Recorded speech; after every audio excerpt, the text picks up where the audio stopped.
Okay guys, so partner, medyo naiiyak ako nung nakita ko tong lineup na to. Biro mo yun, ilang taon pa lang tayo, pero ang dami na natin nagawa na iba't ibang variant. Oo. Ito yung pinakauna natin ginawa.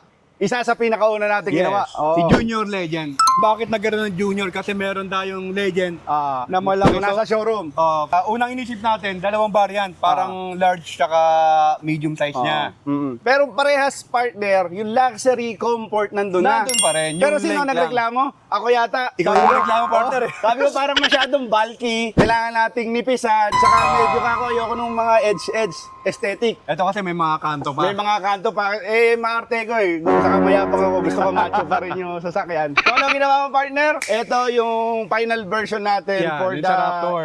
slide in, slide out na pop-up Ito camper. partner yung galing sa Navara mo. Navara. Oo. Kasi ano yan pwede mo na sa lahat ng pickup ilagay. Universal para sa lahat. Sabi nga namin sa inyo, lahat ng request nyo gagawin ni partner Jen. So ito mga request ko, ayan. Ito yung gustong-gusto kong pop-up camper talaga for pickup na slide in, slide out. Yan, medyo na-compact na siya, nawala na yung mga corner natin, naging curve na lahat ng corners niyan.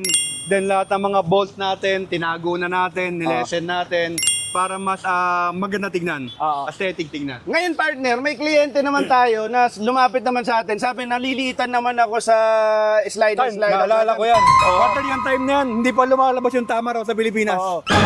Pero sabi namin, yun nga sir, hindi siya 4x4. Sabi naman niya, hindi, priority ko Space. yung space. Saka hindi naman siya mag-off-road talaga na extreme. Ano Kaya ginawa natin, okay lang yung partner? 4x2. Ano ginawa natin, partner? Kahit wala pa yung unit, sige sir, para sa'yo. Pinagbigyan namin. Ngayon, lumabas Eto na yon, ang tama raw. Tamaraw. Ang first ever na pop-up camper na Ford Tamaraw. Actually, nag-boom to. Biglang lakas ng pop-up camper. Kasi si sir, naging walking advertisement natin. Walking advertisement. Pero, meron pa rin mga nagko-comment na hindi siya 4x4. Yun. Maluwang lang siya, pero hindi mo magagamit sa iba. Ano ba sinunod natin dyan? Ano ba ginawa natin, partner? Siyempre, Eto, yung pickup natin, tinanggal natin yung bed, kinostomize natin yung original na ginawa nating flatbed. Para mas mapa-wider and longer natin. So, ayan. Ano na yun? Ayan na, nasa iyo space, may 4x4 capability pa rin. Ganyan kayo talaga kalakas sa amin, pero meron pa rin Hindi tayo talaga. tumitigil, partner eh. Hindi, may isa pa kliyente sa atin.